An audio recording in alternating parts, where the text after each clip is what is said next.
Et c'est le 2 d'avril 2006, s'il vous plaît.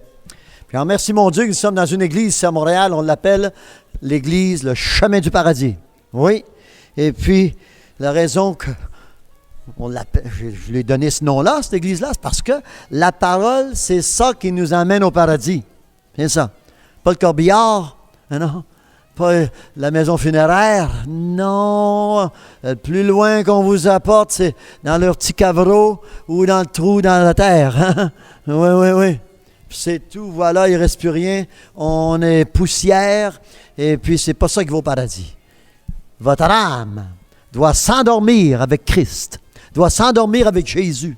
C'est pour ça que l'Église que nous avons ici, on l'appelle, bon, on est fiers de l'appeler le chemin du paradis. Hein? Pas l'Église du coin, pas l'Église d'en haut. Non, amen. Voilà, parce que on sait que c'est des églises de tradition, de Juifs, des traditions anciennes. Puis Dieu n'aime pas les traditions. Jésus a dit, vos traditions cancellent ma parole. Ouais. Ma parole ne peut pas pénétrer dans vos cœurs à cause de vos traditions. Et oui, c'est à Montréal. Hein? Alors, vous qui m'écoutez à la maison avec notre site Internet ou encore la cassette ou le CD, eh bien, je suis content que vraiment vous m'écoutiez. Parce que je veux vous voir sauver. Je veux vous voir devenir des fils de Dieu, des filles de Dieu. Puis sans la parole de Dieu, l'homme ne peut pas connaître la vérité. Comment devenir fils de Dieu? Comment devenir fille de Dieu? Alors, dans 2 Corinthiens, chapitre 12, l'homme de Dieu ici, l'apôtre Paul, l'écrivain aux Corinthiens, l'apôtre Paul, 2/3 du Nouveau Testament, c'est Paul. Alors, c'est important que nous lisions le Nouveau Testament. Oui, oui, oui.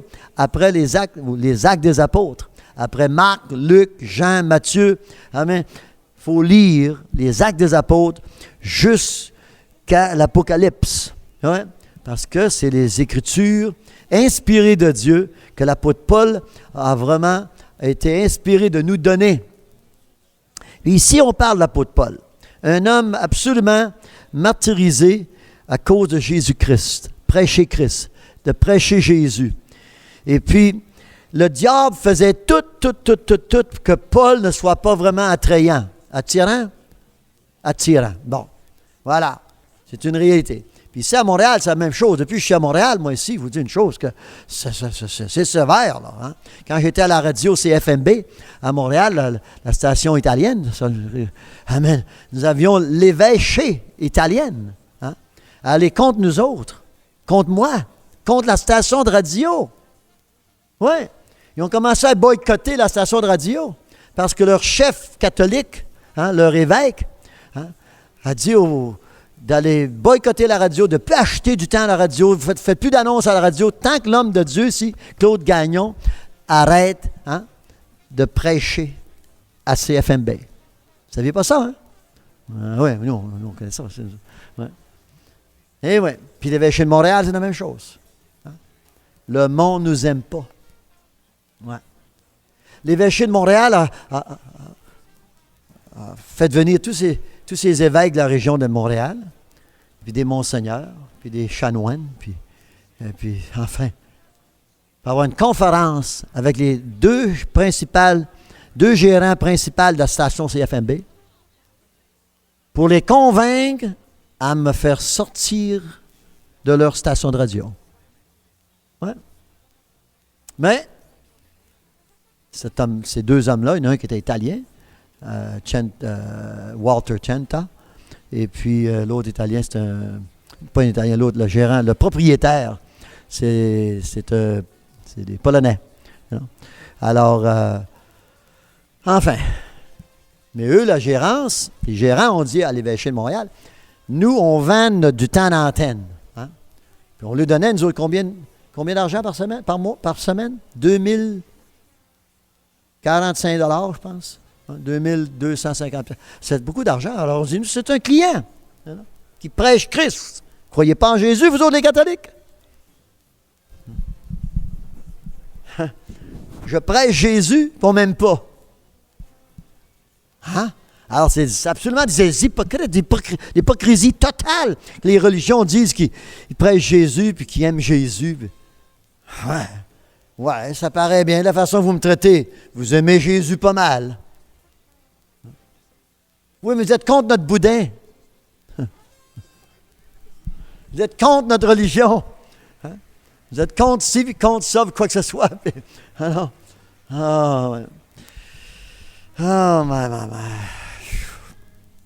L'homme a toujours été malin quand ça touche son ventre. Quand ça touche leur puits d'huile, il y a de la guerre. Non? Amen. Mais Jésus est venu mettre une fin à tout ça. Amen. That's it. Alors, si on se dit croyant en Jésus-Christ, c'est bon, mais on a un problème, par exemple. On a 3/4 du monde, c'est des antichrists. Les 3/4 du monde, c'est des antichrists. Ça fait combien, ça? Ça fait quoi? 4 milliards de personnes? 4 milliards qui sont antichrists. Puis il y a seulement qu'une couple de milliards qui se disent chrétiens, puis encore, c'est des antichrists aussi. Ils se disent chrétiens, mais ils ne servent pas Christ. Ça veut dire, Pasteur Gagnon, combien de personnes pensez-vous vont aller au paradis? Et occupe-toi d'y entrer, toi. Toi, tu t'occupes d'entrer. C'est ça qu'il faut faire. C'est une réalité. Moi, je commencerai à me taquiner la tête, le cerveau, pour dire, hey, comment est-ce que personne ne peut aller au paradis ou quoi, enfin? Je ne serai pas ici à soir, là. C'est à vous à travailler pour aller au paradis. Amen. Le salut est déjà là. Alors, prends le salut, ta Bible, et puis, hallelujah, et puis travaillez à votre salut. Afin de trouver, à lire la Bible quand Jésus va revenir. C'est bon? Alors, l'apôtre Paul, on en parle depuis une couple de fin de semaine, de vous dire une chose, puis c'est beau de voir que cet homme-là, un ancien juif, je vous dis, il était vraiment sauvé, lui. Vraiment consacré à prêcher Christ et lui crucifié. Puis il a dit aux Corinthiens, puis il a dit aux chrétiens de son temps, voilà, ou ceux qui faisaient chrétiens, les gentils, les Grecs, quiconque, enfin, les Italiens, et oui, et puis il leur disait, là, je vous prêcherai pas Marie, moi. Je prêcherai pas Joseph, moi. L'a voulu? Ouais. Je prêcherai pas Saint-Antoine. Il leur disait, là, je vais prêcher seulement Christ. Vous allez en connaître juste un avec moi, et son nom est Jésus et lui crucifié. Hallelujah. N'est-ce pas merveilleux? Oui, parce que c'est une confusion totale, là. Tout le monde ne sait pas qui croire, qui prier, à qui s'adresser. Puis, ouais. Puis en plus de cela, si on s'adresse à d'autres esprits, Dieu est jaloux. Parce que Dieu a dit, je ne veux pas entendre un de vous autres s'adresser à un autre Dieu. Parce que je suis le seul Dieu vivant. Ouais. Je ne veux pas que vous ayez d'autres dieux devant votre face. Devant ma face. C'est ça qu'il a dit, oui. Vous l'avez lu, Exode 20. Puis ensuite, on va dans le Nouveau Testament. Et puis, c'est plus Abraham, ce n'est plus Moïse, ce n'est plus Joseph, ce n'est plus Élisabeth, ce n'est plus Isaac, ce n'est plus Jérémie, ce n'est plus Isaïe, ce n'est plus... Enfin, voilà, c'est Jésus. Jésus. Jésus. Ouais. La grâce de Dieu. La grâce... Non, c'est ça. C'est prier Dieu. Non. C'est les chrétiens, c'est le christianisme catholique qui a inventé à prier à toutes sortes d'âmes, toutes sortes de morts. Ouais, ils ont commencé par Marie, et puis ensuite, c'était Élisabeth, sa cousine, Sainte Anne, sa tante, et puis c'était toutes sortes. C'est le catholique, les chrétiens, qui sont nommés universels un jour. Le mot catholique veut dire universel. Alors, il veut qu'on soit tous des enfants d'Abraham, des enfants catholiques, qu'on appartienne à une foi universelle. Alors, naturellement, que dans le temps de Moïse, il y a eu des problèmes. Une fois de temps en temps, ici et là, à gauche, à droite. Il priait aussi, s'adressait aux idoles de Pharaon. C'est pour ça que les Israélites, Dieu s'est fâché contre eux autres. Et puis voilà, vous n'aurez pas d'autre Dieu devant ma face. Non, non. Elle a passé ce commandement-là. Ouais. Et puis en faisant ce commandement-là, Moïse était sur le mont Sinaï, face à face avec Dieu. Oui, oui. Et puis qu'il a passé cette loi-là, puis pendant que Dieu passe la loi, Pharaon, notre Pharaon, Aaron, le frère de Moïse, voilà, il leur construisait, il leur faisait, il leur a créé un Dieu, un veau d'or. C'est une réalité. C'est ça, hein? Le veau d'or, voilà, qui commence à l'adorer, puis à s'adresser au veau d'or. Ensuite, on a fait quoi, là? Enfin, il y avait aussi le serpent d'airain que Dieu avait dit à Moïse de se créer un serpent en airain, et puis de le regarder, et puis que les serpents flamboyants allaient arrêter de les tuer. Parce que Dieu avait fait des serpents des serpents flamboyants pour aller tuer les Israélites, son peuple. Ouais. Parce que il ne marchait pas selon la loi de Dieu. Ouais. Puis là, Moïse a plaidé, lui a dit, Père, mais l'Éternel, Seigneur, tu es après tout tuer mon peuple. Puis Dieu a eu pitié de Moïse. Il n'a pas eu de pitié des gens. Il a eu pitié de Moïse. Moïse, c'est un pasteur. C'est un homme de cœur à vouloir voir son peuple béni. C'est ça qu'était Moïse. Pas Marie, là, Moïse. Alors, c'est une réalité. C'est ça qu'il faut regarder quand vous lisez l'Ancien Testament. Vous avez besoin de moi. C'est pas de ma faute, moi. Dieu m'a établi que je puisse vous donner les réponses. Parce que vous lisez l'Ancien Testament, le Nouveau Testament, vous avez une bonne vision, vous avez un 50-60%, vous connaissez, vous comprenez pas mal. Hein? Mais ça prend des réponses exactes. Oui, oui, oui. Alors, merci mon Dieu, moi, qui m'a pris, moi, un pauvre catholique, puis m'a converti. Hallelujah! Eh oui, afin de me donner la pensée de comprendre la Bible. Oui, pour avoir les réponses pour vous autres ce soir. C'est pas merveilleux? Parce que vous allez dans les autres églises, ils n'utilisent même pas la Bible. Alors, comment allez-vous la connaître? Comment allez-vous comprendre? Ce que Israël était, puis ce que nous sommes aujourd'hui, nous autres. Et ce que Jésus est, Amen, est, oui, et que Dieu est, que l'Esprit Saint est. On parle juste de trois caractères dans la Bible. Jésus, son Père, puis le Saint-Esprit. Amen? C'est tout. On ne parle pas d'autres de personnes. Non, il n'y a pas d'autre esprit que ces trois-là. Ah! Puis l'apôtre Paul, qui était juif, lui, et puis il a fini d'aller à l'école, 40 ans au pied de Gamaliel, et puis le voilà, tout à coup, à détruire, c'est lui qui a les ordres de détruire les chrétiens. On vous dit que ça n'allait pas bien, hein? Mais on connaît que Paul a été arrêté en allant à Damas. Ah oui?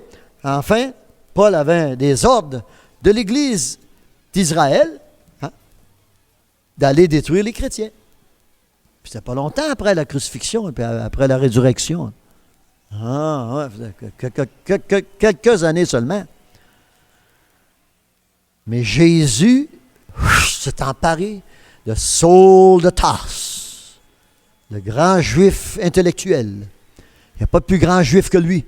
Un membre de la tribu de Benjamin, pharisien des pharisiens, et même scribe des scribes.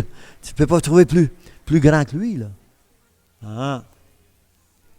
Mais tout à coup, il est converti, comme vous me voyez ce soir, à prêcher Christ et lui crucifié à tout prix. Eh oui, à tout prix. Puis là, on le voit ici, dans le temps des Corinthiens, ça va mal, là. Paul est vraiment dévisagé, battu avec le bâton. Oui, oui, on le tenait au-dessus d'un baril, et puis on lui donnait le bâton. Non? Et puis quand c'était passé, on le mettait au poteau, puis on l'attachait au poteau, puis on le fouettait.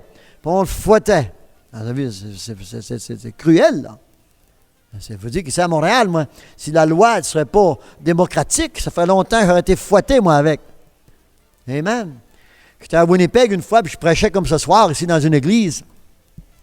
Puis tout à coup, il entre une personne, puis enragé, fâché, puis il vient à peu près 5-6 pieds de moi, puis il dit, un de ces jours, on va vous prendre, vous, puis on va vous emmener dehors, vous attacher au poteau, on va vous fouetter. Pourquoi pas le faire à soir? Il a essayé de m'épeurer. Il ne voulait pas que je prêche à Winnipeg dans leurs églises. Well, amen, je vous dis une chose que je ne suis pas nerveux, là. Amen. Faites-le ce soir. Pourquoi attendre un autre soir? Je suis ici, là, un autre soir, vous ne me trouverez pas. Mais non, le diable n'a pas de sens. Hein? Ouais. Je suis à Grande Bay ici, pas loin, là, 50 000 d'ici. Après, je suis à la radio. Si quelqu'un me téléphone, je prenais une ligne ouverte. Je dis, monsieur, Jean Kennedy venait de se faire assassiner, là. Il dit, comme Jean Kennedy était assassiné dans sa Cadillac, il dit, on va vous assassiner vous aussi dans votre Cadillac. Il dit, ben faites-le aujourd'hui, là, je vais sortir dans une demi-heure. Je ne suis pas bien nerveux, moi. Amen. Parce que je connais ma Bible, ça. Je suis déjà mort. Amen. Je suis déjà rien, moi. Hallelujah. Mais c'est les paroles qui ne sont pas mortes. Mes paroles sont vivantes. C'est les paroles de Jésus qui est vie et esprit pour sauver l'homme, sauver la femme. Amen. Oui, se débarrasser des choses qui sont vraiment négatives, qui sont contre Dieu. Hallelujah. J'ai appris, amen, à servir notre Dieu ici. On vient de lire dans les Actes des Apôtres qu'Ananias et sa femme Saphira ont menti à Dieu. Puis Dieu ne les a pas laissés aller. Mais, dès ces aides, Dieu les a pris devant Pierre, puis bang! Puis Pierre a donné appel à ses diacres, puis enterrez-les. Il a voulu? C'est ça les diacres. Enterrer les morts. Enterrer les menteurs. Qui êtes-vous ce soir? Sommes-nous des menteurs? On se dit chrétien, puis on ne l'est pas. On vit une vie de débauche. On vit une vie de cave à vin. Hein? On vit une vie absolument contraire à ce que la parole de Dieu nous enseigne. Pourquoi comme ça? Pourquoi on vit comme ça? On n'a pas de Bible. Ou si nous avons une Bible, nous ne sommes pas à la lire. Ou encore, elle est lue par des gens qui ne connaissent pas, qui n'ont pas l'Esprit de Dieu. Moi, je vous dis, ce n'est pas ma vocation, là. C'est mon Dieu qui m'a donné ce pouvoir-là. Parce que moi, je ne connaissais rien, là. Alléluia, pour connaître ce qu'on connaît ce soir, lire la Bible. Vous voulez être connaisseur, lisez la Bible. Alléluia, lisez-la. Arrêtez pas de la lire, Lucille? On n'arrête pas de la lire. Oui? Regardez ce qu'on lit ici. L'apôtre Paul est engagé à prêcher Jésus-Christ et lui crucifié, puis ça lui coûte sa vie, plusieurs fois. Puis c'est Dieu qui l'a gardé vivant à travers toutes ces persécutions-là totales, tribulations, afflictions. Oh my! Puis là, le voilà ici, là, que le diable ne veut pas que Paul soit attirant. Voyez-vous? Hein? On a, disons, un homme qui s'appelle Pape, là, très attirant. Là. Bel habit, là, des grandes jupes jusqu'aux orteils, hein? Puis toutes sortes de vêtements ou d'affaires brillantes, puis un grand crucifix, hein? Pour essayer de nous séduire l'homme et la femme, parce qu'on ne connaît rien. Hein? Bien attirant, là. Là, les gens vont se faire bénir, embrassent, hein? Un bijou, une pierre de, je ne sais pas où ça devient, là. Hein? Et puis, c'est une pierre sacerdotale qu'ils disent, puis c'est toute une affaire, là. Ça n'arrête pas, là. Hein? Hein? Séduire. Puis les gens sont attirés, on entend des gens parler, là, puis c'était la plus grande chose de ma vie. Quand le pape m'a béni, il est allé à Rome fumer, puis il revient au Québec, il fume encore. Fait que le pape n'a pas fait grand-chose. Hein.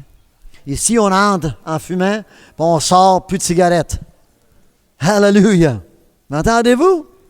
Ah! Il y a quelqu'un à qui il faut que je fasse affaire de temps en temps, moi, ici à Montréal. Puis il y a une de ses sœurs qui est religieuse. Puis elle travaille à la maison du Père. Puis cet homme-là, il est toujours à m'achaler avec sa maison du Père. You know? Puis moi, ma maison, il ne l'aime pas. Hein? Parce que je ne suis pas catholique. Puis il est catholique, ils sont catholiques. Ça fait que finalement, un jour, il revient encore à parler de la maison du Père. Et puis moi, je ne suis pas correct. Moi, c'est ci, moi, c'est ça. Mais tu n'es jamais venu dans mes réunions, tu ne connais même pas ce que je prêche. Tu écoutes les médias, toi. C'est ça ton problème. Hein? Alors, il dit, regarde, je vais te donner une preuve ici. Où ta sœur travaille à nourrir les bums, là, les voyous, les ivrognes, les démunis, you know? C'est bien beau, c'est une belle œuvre ce qu'ils font, hein? De garder l'homme vivant. La différence entre ta maison, la maison où ta sœur travaille, et ma maison, moi, eux, un ivrogne rentre chez eux, là, 7 jours sur 7, ivrogne, drogué, sexuel, quoi que ce soit, puis il sort de là, il est encore drogué, ivrogne, tabac, drogue. M'entendez-vous? Mais il dit, ma maison, moi, tu rentres ici, là, puis tu sors d'ici, puis tu as une odeur de Christ. Amen, puis Dieu t'aime. Tu n'as pas l'odeur de la taverne, tu n'as pas l'odeur du diable. Eh oui. Il ne parle plus de la maison du Père. That's it. C'est une réalité. Les églises n'ont rien pour l'âme, n'ont rien pour nous autres. Parce que ce n'est pas des caractères qu'on voit ici, comme vous avez ici ce soir, appelés de Dieu pour prêcher Christ. Avec la parole qui est autoritaire, la parole que je vous donne, moi, a du pouvoir, rentre en vous. Là. Elle vous enlève les dons du tabac. Hein? Elle vous enlève les dons de la boisson, les dons, toutes sortes de dons. Là. Puis non, nous, on reçoit ici ce soir les dons de l'Esprit de Dieu, l'amour, la joie, la paix, la bénignité, la bonté, la fidélité, amen, la tempérance, la foi. Hallelujah. Gloire à Jésus. On sort d'ici une nouvelle créature. Hallelujah. C'est ça la différence de notre maison des autres églises du coin. Puis enfin, c'est une réalité. C'est beau qu'ils servent des bols de soupe, hein? Puis qu'ils servent de quoi que ce soit pour le ventre. Mais moi, ici, je ne suis pas ici pour vous servir le ventre. Je suis ici pour vous servir l'âme, le cerveau, le génie. Là. M'entendez-vous ce soir? C'est dur pour l'homme de se défaire de l'enseignement de son cerveau. Oui, parce qu'il est spirituel. Tu ne peux pas le prendre, le couper et t'en défaire. 1, 2, 3. La seule façon de t'en défaire, c'est de m'écouter. Aller dans la Bible, pratiquer, puis tout à coup, ta pensée va changer. Ça va changer. Tu n'auras plus le goût de ci, puis tu n'auras plus le goût de cela. Hein? Hallelujah. C'est ce qui m'est arrivé, moi. J'étais un bon enfant de cœur. J'étais un bon catholique, moi. Et j'étais bon. Tous les catholiques sont bons. Hein? Mais ça ne m'aidait pas. C'est une réalité. Alors, c'est pour ça que je vous dis ce soir, l'Esprit de Dieu est tombé sur Paul. Hein? De Jésus. Puis Jésus lui a parlé directement. Qu'est-ce qui a converti Paul? Qu'est-ce qui a converti ce Juif-là? Les paroles qu'il a entendues. Hein? Ça venait direct d'en haut. Il en a tombé par terre avec toute son armée. M'entendez-vous? Hallelujah! Hein? Paul n'était pas à prier, il n'était pas à faire absolument rien d'autre que s'en aller à Damas et aller tuer les chrétiens. Hein? Puis brûler les maisons, puis le demeure des églises. C'est ça que la Saul de Tarse était engagé à faire. Mais tout à coup, Jésus lui a mis les freins dans ses genoux. Voilà. Puis qu'est-ce qui a converti cet homme-là? Relisez les Actes des Apôtres ce soir, chapitre 9. Puis lisez-le, les Actes des Apôtres 9. Vous allez voir que sa conversion est fabuleuse. Hein? Mais il s'est converti. Il a entendu Jésus parler. Ce soir, vous entendez Jésus parler. Ce n'est pas les paroles que j'utilise. Mes paroles que j'utilise ce soir, c'est les paroles de Jésus. Les paroles de Dieu. C'est Dieu que vous entendez parler. Hey, c'est-tu fort? C'est pas le pape, je ne sais pas comment il s'appelle maintenant, là. Dans tous les cas, je ne suis pas de ce monde, je ne connais pas grand-chose de ce monde, mais c'est Dieu qui parle. Entendez-vous, là? Hein? C'est Dieu qui parle. Alors, éveillons-nous, puis soyons sérieux. De ne pas dire à Dieu, puis tu t'en vas à la maison tout indifférent, puis non, ouais, c'est pas Dieu qui parle, Dieu n'est pas comme ci, Dieu n'est pas comme ça. Lis ta Bible, tu vas le voir, comment est-ce que Dieu parle. Amen? Vous allez voir que son vocabulaire est exactement ce que j'ai pour vous ce soir. Parce que j'utilise ces paroles-là ici. Moi, c'est pour ça que je peux parler 10 heures de temps, 5 heures, 6 heures, ça n'a pas d'importance, les heures. Parce que cette parole-là, il n'y a pas de fin. Il n'y a pas de fin. Il n'y a pas de fin de bonheur et de paix, de satisfaction de vivre. Il n'y a pas de fin d'être heureux, heureuse, en route le paradis. Oui, santé, bonheur de l'esprit, de l'âme. Voilà cet homme-là. Tout à coup, le Satan ne veut pas qu'il soit vraiment tyran, puis il fait tout pour le fouetter, le battre, Voilà, afin que personne écoute la peau de Paul. Puis là, Paul est fatigué, là. Il est tanné, là, comme on dit au Québec, là. Hein? Tanné. Il crie après Dieu, « Seigneur, sauve-moi de cet ange de démon. » Je suis flatte. Il a été fouetté 5 fois. Hein? Il a été fouetté 5 fois, battu à la verge, au bâton. Je pense une couple de fois aussi. 3 fois. Bon. Alors, ça va mal, hein? Là, il dit à son Dieu pour qui il travaille, hein? Son employeur. Hein? Seigneur, j'en ai assez, je ne peux plus supporter cela. Et puis la réponse du Seigneur, regardez la réponse du Seigneur. Dans les Actes des Apôtres, de 2 Corinthiens, chapitre 12, 2 Corinthians, chapter 12, and verse 9. Verset 8, verset 8. 3 fois, j'ai prié le Seigneur et de l'éloigner de moi. C'est bon? Ouais. 3 fois. Puis il m'a donné la même réponse. Ma grâce te suffit, car ma puissance, il m'a kosa, et nyarino m'a kosa mahaya. Oh, que ça m'excite, la puissance de Dieu. Vous savez pas comment ça m'excite, mais la puissance de Dieu, voilà, j'en perds mes forces charnelles. La puissance de Dieu. Alléluia. D'être motivé par la puissance de Dieu. J'étais motivé depuis l'âge de 12 ans avec la puissance de la bouteille. Puis le tabac depuis l'âge de 8 ans. Hein? J'étais motivé par mon chapelet, mon rosaire, ma statue, et puis quoi que ce soit, mon Saint-Christophe. Hein? J'étais motivé par toutes ces affaires mortes, tous ces dieux morts. Là. Et le jour que j'ai rentré dans la Bible, alléluia, j'ai pu vraiment m'instruire à faire que la puissance de Dieu, j'en suis le porteur. Alléluia. Puis vous aussi, qu'on soit le porteur de la puissance de Dieu. Alléluia. Son nom est?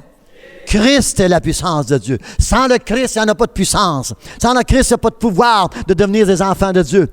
Dans Jean 1, verset 12, déclare que celui qui a reçu la parole lui donne le pouvoir de devenir des enfants de Dieu. Amen. Nés de l'esprit et non de la chair.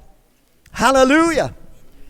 Alors ici, ma grâce te suffit, Paul. Ah oui. Fait que ta grâce, je la trouve où, là? Dans tes souffrances. C'était tough prêcher Christ, c'est lui crucifié dans ce temps-là. Et c'est à Montréal, on ne vient pas après ma vie, là, vraiment avec des bâtons puis quoi que ce soit, là. Hein?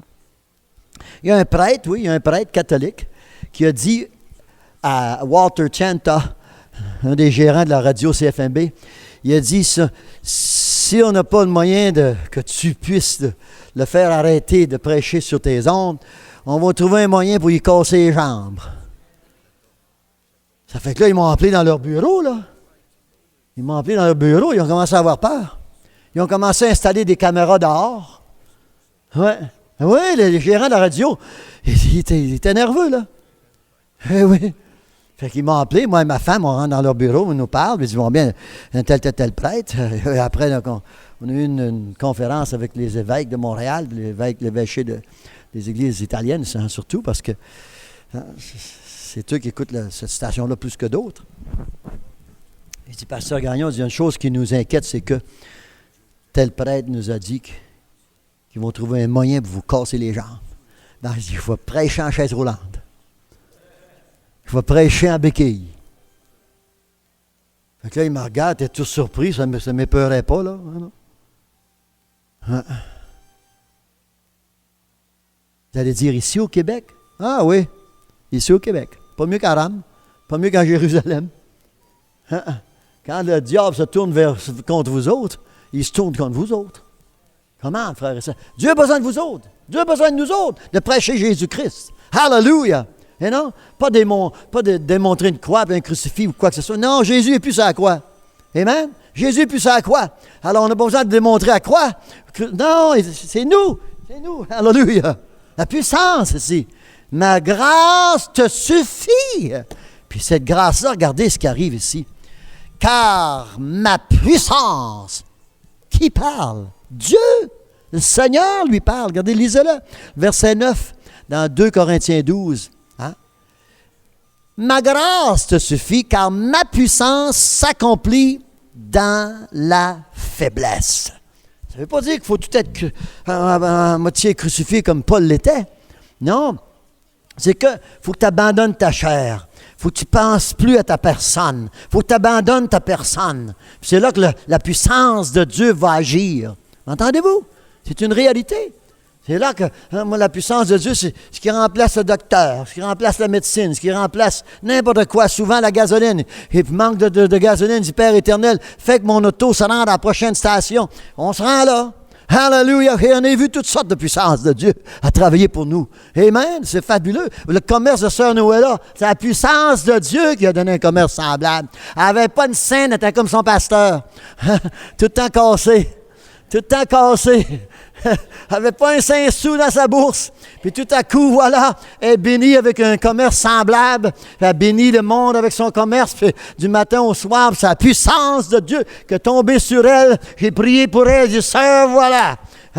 Allez recevoir, oui, et être bénie avec le désir de ton cœur. Amen. Puis vous êtes bénis. Demeurez-vous encore là? Oui, oui. Et vous, êtes une pensionnaire? Oui, vous êtes bénis, bénis. Alléluia, d'avoir une telle sainte personne. Amen, à faire la cuisson pour vous autres. Amen, à faire quand que vous soyez bien nourris, bien pris soin, là. Alléluia, gloire. La puissance, regardez ma puissance. Alors, merci mon Dieu ce soir. Marchez avec la parole de Dieu. Tout à coup, votre pensée ne sera plus la même. Il va y avoir une puissance qui va vous motiver. Comment il va vous faire agir, puis vous n'agirez plus comme avant, puis quoi que ce soit. La puissance de Dieu est entrée en moi un jour, puis je venais juste de commencer à lire ma Bible, puis j'étais à mon bar, et puis mon cigare, tout à coup, c'était terrible l'affaire. Les chrétiens du monde, dans le monde entier, leur samedi soir, c'est pas à l'église. Non, ni le vendredi soir, ni le jeudi soir, non. Et même la plupart des églises, c'est même plus le dimanche soir non plus. Les églises sont fermées le dimanche soir à travers le nord de l'Amérique, ici au Canada spécialement, oui, de Terre-Neuve à Victoria, BC, Vancouver. Amen. Les gens ne vont plus à l'église le dimanche soir. Ouais, les églises sont fermées. Fait que moi, quand je suis dans ces provinces-là, dans ces villes-là, à faire des réunions, et puis qu'on fait des réunions, nous autres, 7 jours sur 7, hein? C'est une réalité quand je vais dans ces provinces-là. Je fais des réunions 5 jours en fil ou 7 jours en fil, mais les gens ne sortent plus le soir.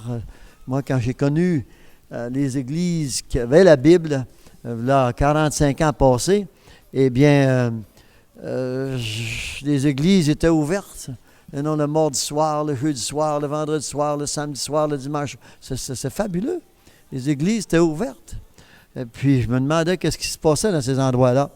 Et puis, c'est ma curiosité qui m'a amené là. Et puis, ces gens-là m'ont introduit à la Bible, disons, là. Mais je vous dis une chose que c'est une réalité que, après toutes ces années-là, 45 ans plus tard, qu'est-ce qu'on a ici, là? Qu'est-ce qui existe dans ces églises-là? Les églises sont fermées. Ça ouvre le dimanche matin, puis ils ferment vers midi dans l'après-midi. Puis c'est fini. Ils ont été à l'église. Êtes-vous content qu'on est ici ce soir? À l'église de Chemin du Paradis. Ce soir, eh bien, je remercie mon Dieu que mon Dieu m'a emmené ici, au Québec, en 1970. Et puis que c'est sa vision qu'il m'a donnée, d'avoir des réunions 7 soirs par semaine. Oui. On en a fait des années. Et puis, à cause du genre de vie que l'homme vit, on travaille. Du lundi au vendredi, c'est dur de venir dans les réunions du lundi au vendredi ou de créer un tel réveil tous les soirs de la semaine. Mais vendredi soir, samedi soir, dimanche soir, on est ici encore, on prêche encore. Amen? Hallelujah. Alors, 2 Corinthiens 12, on parle de la puissance de Dieu. Oui, on en parle, puis je vous dis encore, vous qui m'écoutez la semaine dernière, eh bien, je continue ici, là. Il m'a dit, hallelujah. Il m'a dit, c'est qui ça, ce il-là? C'est qui ce il-là? Il m'a dit, Il m'a dit. Oh, oh, oh. C'est pas le maire de Montréal. C'était pas le bourreau de la prison. C'était pas, enfin, ceux qui le fouettaient. Non, qui lui parlaient. Non, le Seigneur, l'Éternel. Oh, hallelujah. Alors, il a prié le Seigneur d'éloigner cet agent-là du diable. Hein? L'ange du diable. 2 Corinthiens 12, verset 9. Et il m'a dit, ma grâce te suffit. Oh, ma. Ouais. Car ma puissance, c'est qui parle encore? L'Éternel, le Seigneur. Le Seigneur lui parle. Oh. Le Seigneur n'a aucune intention de le délivrer de cet ange de Satan. Avez-vous vu ça? La première fois, non. La deuxième fois, non. La troisième fois, non. Ma grâce te suffit. Je vous dis, quand nous sommes appelés à prêcher l'Évangile, ça a tout l'air que où Dieu nous plante les pieds, il faut prêcher l'Évangile. Eh oui, au-delà de nos forces, au-delà de notre pensée, au-delà de notre énergie. Hein? Eh oui. Alors moi, c'est un exemple pour moi, puis c'est un exemple pour vous autres, vous qui m'entendez. Autant vous, la brebis, que moi, le berger. La plupart du temps, nous sommes à prêcher l'Évangile ici et là, à gauche, à droite, à un ou à un autre. Il ne faut pas essayer de trouver un chemin pour vraiment se délivrer de quoi que ce soit ou de qui que ce soit, pour se faufiler à ne pas pratiquer la parole de Dieu. Surtout Paul qui était appelé, lui, à souffrir. Lui. Oui, c'est ça que l'Éternel a dit à Ananias, le prophète, qui a dit, « Hey, vas-y, va bénir Saul de Tarse. Ouais, va prier pour lui. Impose tes mains sur lui. Va te montrer comment est-ce qu'il faut qu'il souffre pour moi. » Alors ici, l'apôtre Paul, ici, que je remercie, moi, je remercie mon Dieu pour la Bible, ce qui me rend et qui m'excite. Hallelujah. Tout à coup, je ressens qu'il n'y a plus de place entre mes deux épaules. Je suis prêt à crever. Là. C'est tellement grand à moi de reconnaître ce que je reconnais ici. Depuis des années, j'ai reconnu ça, moi. Hallelujah. C'est ceci. Et il m'a dit, ma grâce te suffit, car ma puissance s'accomplit dans la faiblesse. Oh, hallelujah. C'est ça qui m'excite, moi. Regardez ça ici, là. Ma puissance. J'en parlais la semaine passée, j'en parle depuis. Vraiment, je prêche cet évangile, je prêche cette puissance-là. Amen. D'être un récipient de la puissance de Dieu. Que la puissance de Dieu travaille en moi. Que la puissance de Dieu travaille autour de moi.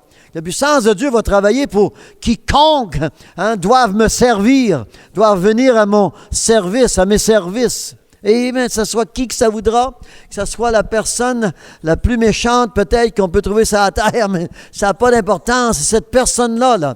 Dieu s'engage à venir à mes besoins par celui-ci puis celui-là ou n'importe qui, au nom de Jésus-Christ. Hallelujah! Ils vont être à mes genoux, à mes pieds, je veux dire. Amen. Ces gens-là, je vais les trouver à mes pieds. Amen. Hallelujah! Comment ça... une telle chose puisse vraiment se réaliser. Ma puissance, m'entendez-vous? Oh, nous sommes puissants, nous autres, du sein de notre mère. Eh oui, c'est une réalité, nous sommes tenaces, nous sommes vraiment résistants, résistables. L'homme, il passe à travers des choses que je dis à mon Dieu, je dis, mère, étais-tu là pour le sauver de cette catastrophe-là ou quoi? Non, c'est pas. L'homme est plus fort qu'un cheval. Amen. Il y a plus de résistance dans l'humain que n'importe quel animal. Non? C'est une réalité. L'homme, l'humain, il en a-tu de la résistance? Je vous dis que je disais ça à quelqu'un l'autre jour, je ne me souviens pas qui, là. En tout cas, je lui ai dit, après tout, madame, nous sommes faits de tous la même chose que Dieu a utilisé pour nous faire. Alors, c'est pour ça qu'on a les mêmes bobos, puis on a les mêmes nerfs, mêmes muscles, mêmes sentiments ou quoi, parce qu'on sort tous de la même poignée de terre que Dieu a utilisé pour nous créer. On me regardait avec des yeux, d'où ce qui te sort, lui. Ils ne me connaissent pas encore, tu sais. Hein? Mais je les prends, je les parle sur ce niveau-là. C'est une réalité. Je les rencontre une fois, ci et là. Et puis, je leur donne des enseignements semblables. Hein? Ouais. Alors, on ne peut pas en sortir. Ouais. Le jour que je vais leur dire, là, mais pour sortir de cette main de Dieu, là, hein, un Dieu vivant, c'est une chose qui est terrible de tomber dans la main d'un Dieu vivant. C'est Christ et lui crucifié. Notre Bible, la parole de Dieu ici ce soir. Hallelujah. Ouais. Oui, l'homme est puissant. L'homme est hautain. Hein? Oui. Et d'un hauteur. Surtout quand il y a de l'or pour l'élever. Ouais. Puis quiconque est reconnu avec de l'or et l'argent, eh bien, l'homme autour de lui, autour de cette personne-là, fait tout l'élever. Ouais. Alors, mais ici, c'est un peu la vision que l'apôtre Paul nous donne ici. Ouais. Pour pas que je puisse être accepté et d'être d'un hauteur, le diable me massacre. Le diable a envoyé un ange, il y a tout un ange qui est là pour me massacrer. Hein? Vous avez lu ça? Eh ouais, that's it. Faut pas que je parle de mes connaissances célestes. Eh oui. Ayez des connaissances de Bible, oui, qui a été imprimée par l'âme, puis enfin, personne ne va vous déranger trop. Mais quand vous avez des yeux pour voir ce que cette Bible-là a pour nous, la puissance de Dieu, la puissance du royaume de Dieu, le royaume de Dieu même, eh bien, l'homme s'éloigne de nous autres. On devient dangereux pour eux autres. Eh oui, c'est réel. Ouais, ils ne nous le diront pas avec leurs paroles, là, mais ça titre, ils ont peur de nous autres. Oui, c'est une réalité. Pourquoi ils ont peur de nous autres? Ils ne veulent pas mourir. Hein? Parce que nous sommes une vision que nous avons accepté la mort, que l'Évangile nous donne. La parole nous donne la mort. Ouais. Notre chair s'éteint. Voilà, elle ne vit plus, elle ne respire plus. Pour ça, je remercie mon Dieu pour les esprits, et non, qui sont à servir Dieu, qui sont au service de Dieu, pour qu'ils puissent me servir, oui, dans les lieux célestes. Parce que nous, dans cette chair, on ne peut pas atteindre les lieux célestes. On n'est pas là, nous autres, là. On le respire, la misère du diable. Hein? Il vit dans l'air, le prince de l'air. Mais notre Dieu, hallelujah, a promis pour ceux qui sont vraiment les héritiers du salut, il a promis que ces anges-là seront des serviteurs de Dieu, de lui, pour nous servir. Hallelujah. To be served. We can't be there, because of this flesh. But praise God, I don't need to be there. I don't want to be there. I don't have to. We have God's servants. Hallelujah. Spirits. Yeah. Dans les lieux célestes. Puis c'est ça que j'aime, moi. Paul, vous connaissez la puissance de toute puissance humaine possible. Il était si élevé que ça dans sa religion juive. Hein? Mais tout à coup, là, a fallu qu'il passe à travers ces choses-là. Puis moi, que je passe à travers quoi que ce soit, souvent, puis la plupart du temps, j'ai passé à travers 7, et ceci et cela. Et puis, je me demande pourquoi que je me suis impliqué ou j'étais impliqué ou quoi. Pourquoi je me suis trouvé là. Et puis, je remercie mon Dieu. Pourquoi? La plupart du temps. C'est là que tout à coup, mon Dieu m'a fait connaître sa puissance. Hallelujah. Ouais. M'a fait connaître son physique pour mon physique charnel. Amen. et spirituel. Hallelujah. Voilà cet homme ici, si fort dans le monde avec des ordres, des sacrificateurs de sa religion. Oui, ça venait pas de n'importe qui, là. Hey, ça venait des hauts placés de l'Évangile de Dieu de ce temps-là, d'Israël. Ouais, c'était pas de n'importe qui, là. Mais tout à coup, le voilà ici, après quelques années, pas longtemps, quelques mois peut-être, mais hey, ma puissance. Voilà, l'apôtre Paul, voilà un homme vraiment, c'est rare, là. C'était pas Pierre, là. C'était pas Jacques, c'était pas Étienne, non, Étienne était déjà parti, là. Mais je vous dis une chose que, oui, vous et moi, comme enfants de Dieu, comme fils de Dieu, souvent, on se demande pourquoi. Pourquoi cela m'arrive? Why is this happening to me? You know, and Paul had that problem. Why? You know. But then God, the Lord Jesus, told him, hallelujah, that's it. You need to know my power. Tu as besoin de connaître ma puissance. Tu as besoin de connaître ce que je peux faire, ce que je suis. M'entendez-vous? Puis c'est ça le problème disons, chrétien à travers le monde. On ne connaît pas Dieu, on ne connaît pas sa puissance, on ne connaît pas ce qu'il a établi pour nous, et puis le chrétien ne peut pas le vivre. Il n'y a pas cette joie-là. Là. Paul est tombé dans une joie inexplicable ici. Hallelujah! Quand vous voyez, il va énumérer ses problèmes. Ses persécuteurs. Oui, alors, ma puissance s'accomplit dans la faiblesse. Quand tout à coup, tu n'es plus capable de compter sur toi ou de compter sur une personne ou tes copains ou tes amis ou tes frères et sœurs pour te servir, pour te secourir. Une fois, ils ont secouru Paul, ils l'ont fait passer au-dessus des murs. Voilà. Il n'y a pas eu besoin de connaître la puissance de Dieu, là. C'est l'homme qui l'a fait sortir de la ville. M'entendez-vous? Ouais. Mais Paul nous raconte, là, la liste, de tous ses problèmes, de tout ce qui lui est arrivé. Puis il dit, voilà, je manque de rien. Ouais. Il ne se plaint plus, c'est fini, là. Hallelujah. Il m'a dit, là, j'ai prié 3 fois le Seigneur d'éloigner l'ange de Satan de moi. Quand Dieu nous a appelés, ma femme et moi, je vous dis une chose, qu'on n'a pas connu tout ça, là, ce que j'ai connu depuis 38 ans, là, mais j'ai vu que tout à coup, la vision que j'avais reçue de certains prédicateurs, moi, parce que j'avais connu des grands prédicateurs là, de Londres, de l'Angleterre et de New York, des États-Unis, de Texas. Eux autres, là, ça démontrait que c'était beau leur affaire, là. Parce qu'ils n'ont jamais prêché la puissance de Dieu comme je l'ai pu à connaître dans la parole. Ouais. That's it.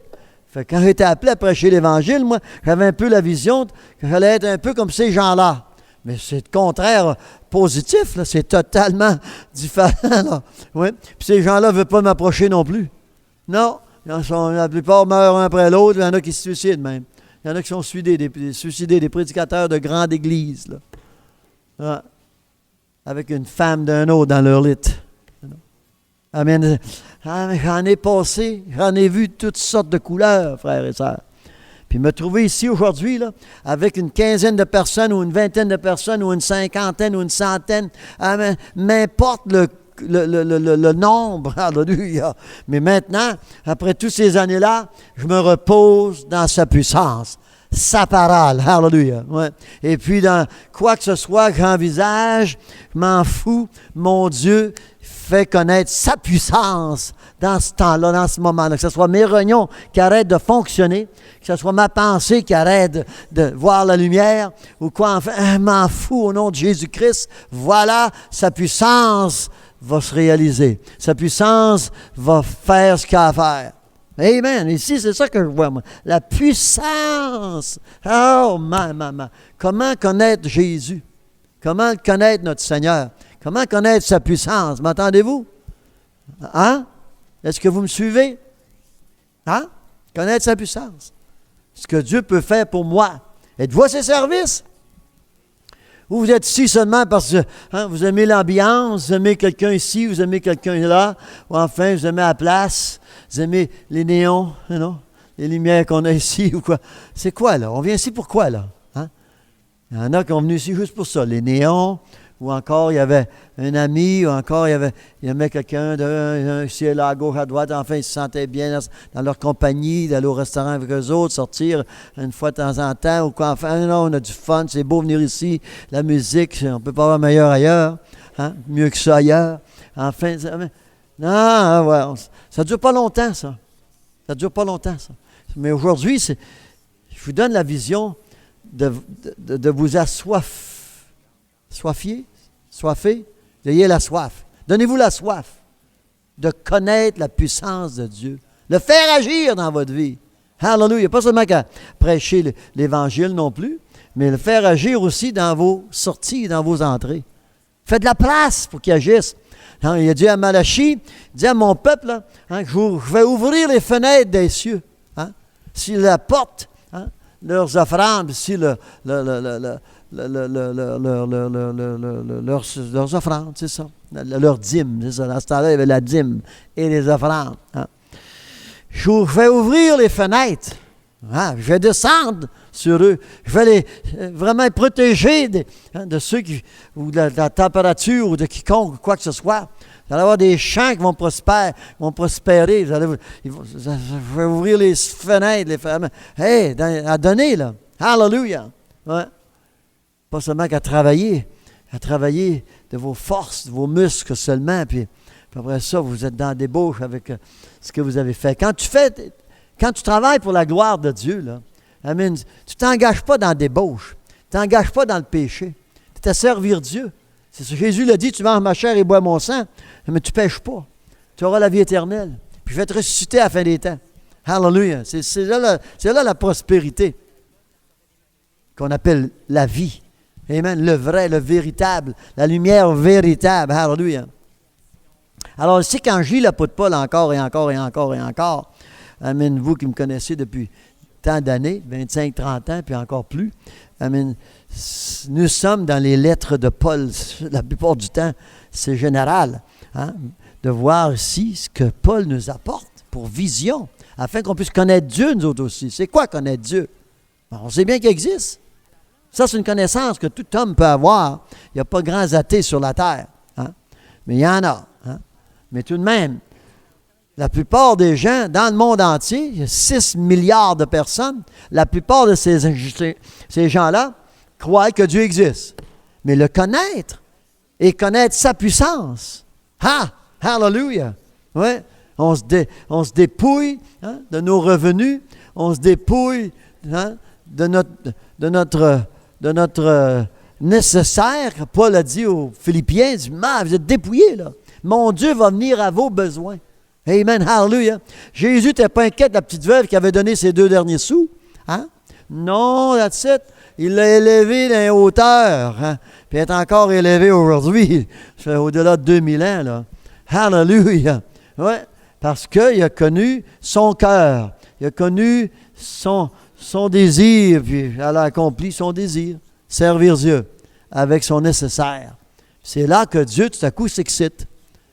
Jésus s'est excité, là. Il n'était pas excité concernant les autres qui ont donné au-delà, et puis qu'il y en a encore au-delà.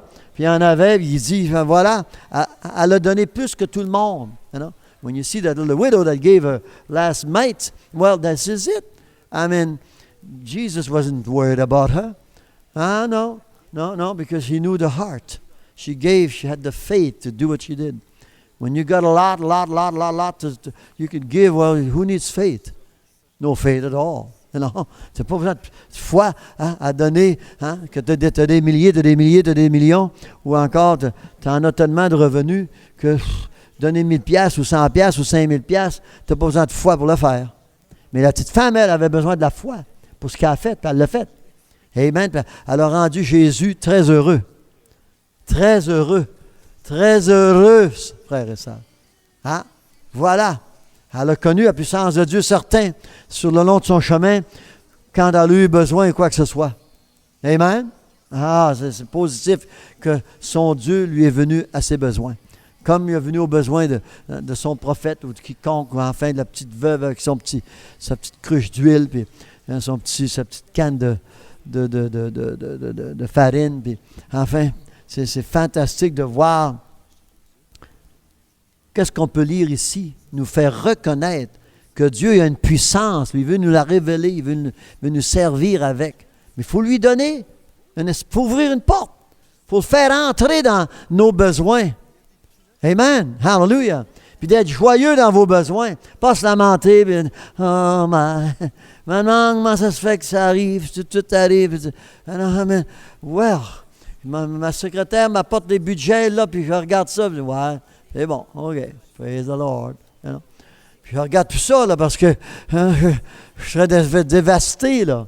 Mais je dis, mon Dieu va venir à nos besoins. Hallelujah. Bon, voilà. On a élevé nos enfants comme ça. Amen. Eh oui, nos petits-enfants sont élevés comme ça aussi, là. Dans la parole, avec vraiment, on est en route, nous autres, pour que la puissance de Dieu se fasse connaître. Demandez ça à Noëlla Gauthier. Elle va vous le dire, que la puissance de Dieu s'est faite connaître. Et Mme Gauthier, elle est dans son 3e ciel. Hein? Elle travaille 15 heures sur 18. Hein? Travail. Hallelujah. Praise God. Donnez une bonne main à Jésus, tout le monde. Hallelujah. Gloire à Jésus, là. Come on. Eh oui, ça. La puissance de Dieu. Vous êtes capable d'en dire à des gens ici à gauche à droite. Comment la puissance de Dieu veut travailler. Hein? Puis nous, pour besoin d'être en affaire comme elle l'est, pour reconnaître la puissance de Dieu, demandez ça à quiconque est ici. On a connu et on connaît la puissance de Dieu. D'agir dans nos besoins, avec l'emploi, puis salaire, puis santé, puis respirer. Puis ça ne sera pas la puissance de Dieu. On aurait arrêté de respirer, ça fait longtemps. Stop breathing long time ago if it wasn't for the power of God. It's reality. Amen. And where would you be tonight without the power of God in your life? Que seriez-vous à soir? Où vous trouveriez où à soir? C'est la puissance de Dieu ce soir qui fait qu'on est assis ici. Et Mme Gagnon? Hein, Thérèse? Hallelujah! Hein? That's it! Regardez-moi. Une de vos pensionnaires, là. Puissance de Dieu. C'est à cause de la puissance de Dieu que vous êtes ici à soir. De reconnaître ça ici. C'est à cause de la parole. Hein? Parce que cette femme-là, sans la puissance de Dieu, elle ne serait pas une bénédiction pour vous. Là. Elle n'aurait pas la maison, le commerce qu'elle a dans le moment. Puis le diable est après son commerce. À gauche, pas à droite. Le diable n'aime pas qu'on donne la gloire à Dieu. Le diable n'aime pas ça de voir la puissance de Dieu agir avec nous autres. C'est réel, c'est positif. C'est la puissance de Dieu. On se demande c'est qui Dieu, c'est quoi sa puissance. Ben, regardez son va-et-vient du matin au soir. Le commerce qu'elle a, c'est la puissance de Dieu qui lui a apporté ça. La puissance de Dieu qui a donné cette pensée-là, cette affection-là. Eh ouais. Et puis moi, c'est la puissance de Dieu qui fait que je suis ici à soir aussi. Là. Puis vous tous ce soir, regardez ça, comme la puissance de Dieu. Pas juste Dieu, sa puissance. C'est positif. Puis elle se fait reconnaître à ses services. Il se fait connaître, je veux dire, à ses services. Il faut le servir. Quand on voit Paul ici, qui est à servir Dieu, après chez Christ et lui crucifié, appelé par la puissance de Dieu pour servir Dieu, servir Christ et prêcher Christ, ma faiblesse. Hein? Ma faiblesse. Tout à coup, Paul ne se lamente plus, il se réjouit dans la faiblesse. Tout à coup, l'ange du diable, il l'aime. Tout à coup, il aime ça. Hallelujah! Il aime ça. J'aimerais pas ça être un pasteur des églises de n'importe quelle dénomination. Moi. Ça serait endormant l'affaire. Hein? Ouais, ça serait pas mal, vraiment dole l'affaire. C'est ça? Ouais. Je vous dis une chose. Être ouvert une fois par semaine, 3-4 heures par semaine, puis c'est tout. Puis pas connaître la puissance de Dieu, là. Amen. Je dis, je l'aime, mon ministère, mon frère. Hallelujah, frère. On aime-tu notre ministère? On aime notre ministère, nous autres. Parce que c'est la puissance de Dieu qui a établi ce fondement. Hein, à cause de sa parole, qui est toute puissance, qui est tout ce qui a été créé, qui a été créé par sa parole. Alors ici, on voit Paul que tout à coup, c'est pourquoi, verset 10, hein, je me plais dans les faiblesses. Hallelujah. Finalement, Paul a compris pourquoi il passait au fouet, pourquoi il était l'homme qui était à cette heure même. Hein? C'est pourquoi, tout à coup, l'ange du diable, il n'y passe plus. Hallelujah! Amen! C'est ça qu'il faut faire, nous, pour expérimenter et vraiment la puissance de Dieu. Expérimenter ou expérienter? Expérimenter. Pour expérimenter la puissance de Dieu, là, that's it. Il ne faut pas se préoccuper, il ne faut pas y penser. Les anges du diable sont là ou ils ne sont pas là. On est bénis, nous autres. La puissance de Dieu prend place. Hallelujah, nous apporte une paix, nous apporte un relax. Hein? On relaxe, nous autres. Hallelujah. Et puis, on ne perd pas contrôle. Hein? Paul, all of a sudden, in verse 10, says, he doesn't mind the devil, his angel. Doesn't mind him at all. All of a sudden, no, I rest. I'm resting, he says. What does it say in English? I take pleasure. Pardon? You don't know where I'm at. It's 2 Corinthians chapter 12. Yeah, verse 10. Now, all of a sudden, Paul, I take pleasure. I take pleasure. Je me plais. Je me plais dans les faiblesses. Fait que je vous dis une chose, c'est pas mal fort, là. Wow! Dans les outrages. Voilà la liste, là. La liste. Hallelujah. Hein? Dans les calamités, dans les persécutions, dans les détresses pour Christ. That's it. C'est ça. Ouais. Ça ne serait pas pour Christ. Ça ne serait pas pour notre Jésus. On ne serait pas ici à soir. No way, c'est ça, servir Christ. You know? Voilà, hein, les gens... C'est ça qu'ils disent. Hein?